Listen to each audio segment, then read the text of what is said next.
Yo mga idol, usapang basketball naman tayo. At eto nga, Bronny James na draft na sa 2024 NBA draft. At siya ay ka-55th pick ng Los Angeles Lakers. At alam naman natin kung gaano ka-impluensya ang kanyang tatay na walang iba si LeBron James or LBJ. About this happen, gusto talaga ni LeBron na makalaro ang kanyang anak bago man lang siya mag-retiro.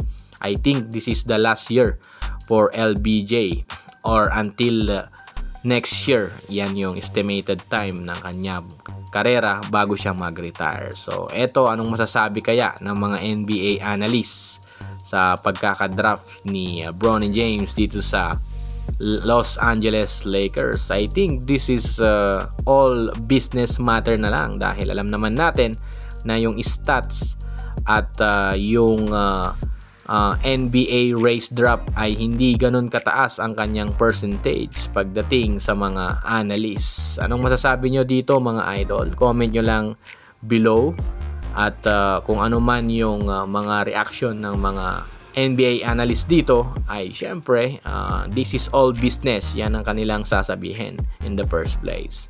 So hanggang dito na lang muna mga Lodi, and subscribe to my channel and don't forget to hit the notification bell. Peace out yo.